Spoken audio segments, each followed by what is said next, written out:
कि युद्धों में कभी नहीं हारे हम, डरते हैं छल छन्नों से, हर बार पराजय पाई है घर में बैठे जय चन्नों से। थूकता हूँ ऐसे मजहब पर और थूकता हूँ ऐसे अल्लाह। हम तो कुल मिलाकर कहते हैं जितने भी मुल्लों का समर्थन करते हैं ये सारे जय चंद हैं। ये कौम ही एक ऐसी है जिस पे जितना आप रहम दिखाओगे वो उतना ही आपके सर पे तांडव करेगी। एक बार आप उतर के मैदान पर इनका सफाया करिए। जैसे मोदी जी की एक योजना है स्वच्छ भारत अभियान, तो जब तक अब इस योजना का नाम रखना चाहिए स्वच्छ मुल्ला अभियान। धर्म देश में एक ही है, सत्य सनातन धर्म। और अगर यही सब चीज़ें इनका मजहब सिखाता है, इनका अल्लाह सिखाता है, तो मैं आपसे कहता हूँ थूकता हूँ ऐसे मजहब पर और थूकता हूँ ऐसे अल्लाह। ना मुझे कोई राजनीतिक नेता बनने के शौक़ है, ना कुछ भी बनने का शौक़ नहीं है। हमारा सनातनी हमारे प्रयास से अगर एक भी जाग गया तो समझ लो हमारा जीवन धन्य हो गया।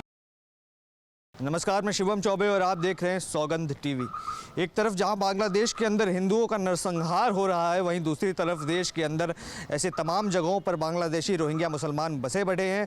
हिंदुओं की जो सुविधा है उसका आह्वान कर रहे हैं और कहीं ना कहीं उनको संरक्षण देने में जो सबसे बड़ा योगदान है वो भारत के ही कुछ राजनीतिक दलों का है। एक तरफ जहाँ पश्चिम बंगाल में चुनाव होने वाले हैं और ये माना जाता है कि वहाँ की गद्दी उन्हीं को मिलती है जिनके ऊपर बांग्लादेशी और रोहिंग्या मुसलमानों का हाथ रहता है। अवैध तरीके से वोटर ID बनवाकर वहाँ का सत्ता निर्धारित करने का काम वो करते हैं। तमाम विषयों पर बातचीत करेंगे, जानेंगे कैसे देखते हैं सर ये बांग्लादेशी रोहिंग्या एक तो हमारे देश के अंदर बसे पड़े हैं और वही बांग्लादेशी हमारे हिंदुओं के ऊपर अत्याचार कर रहे हैं। दीपू चंद्र दास का तो महज एक उदाहरण है, तमाम इस तरीके की घटनाएं रोज़ देखने को मिल रही हैं।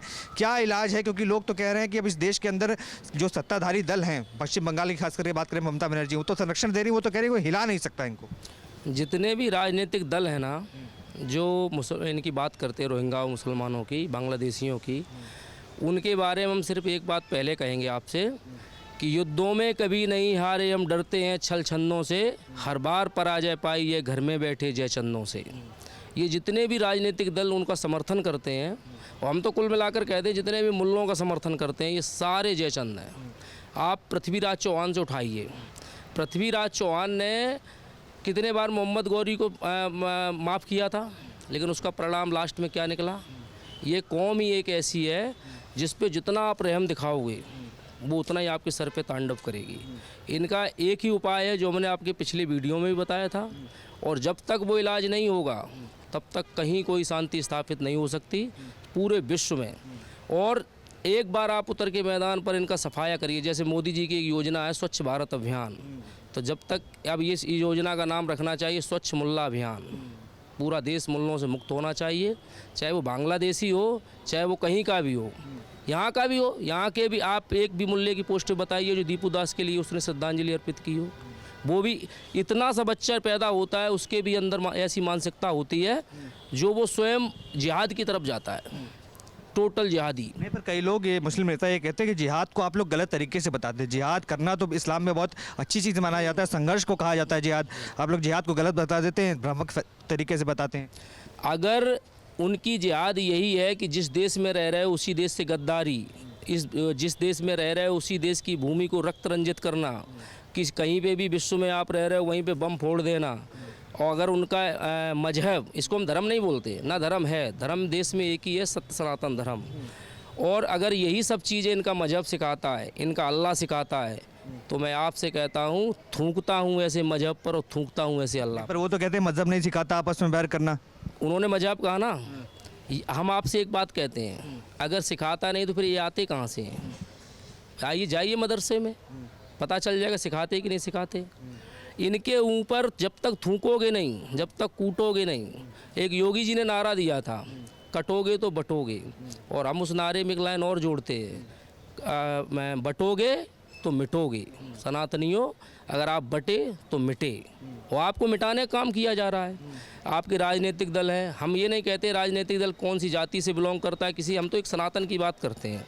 और अपने मरते दम तक, ये आप नोट कर लेना, ना मुझे कोई राजनीतिक नेता बनने के शौक़ है, ना कुछ भी बनने का शौक़ नहीं है।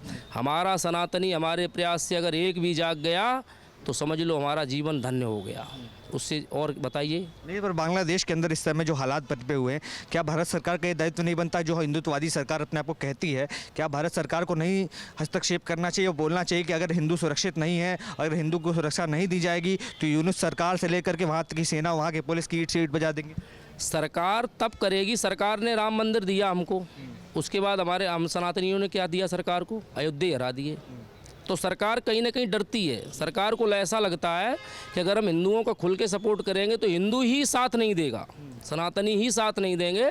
अगर सनातनी खुलकर एक बार साथ आ जाएं, हमारी ये जो केंद्र में बैठी है ना मोदी सरकार, ऐसी ईंट से ईंट बांग्लादेश की बजाएगी जो वो पुराने समय में इंदिरा गांधी ने बजाई थी ना, इनको बचाया, सब कुछ किया, वही दिन इनको तोड़ के 4 भागों में फिर बांट देगी सरकार। और जो भी ये कर रहे हैं ना, आप देखो नेपाल में किया, वहाँ सत्ता परिवर्तन हुआ, पाकिस्तान में हुआ सत्ता परिवर्तन हुआ, बांग्लादेश में हुआ सत्ता परिवर्तन हुआ।